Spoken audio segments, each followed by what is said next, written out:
We're atop where La Merced in Antigua, Guatemala is. It used to be a convent and a church. It's still an active church.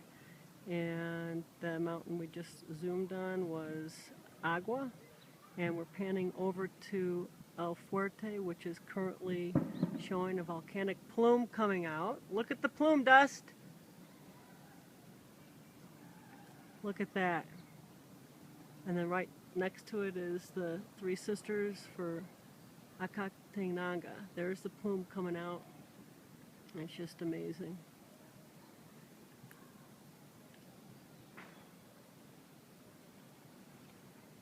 There was a big earthquake that hit here in 1773, which was catastrophic to the city of Antigua.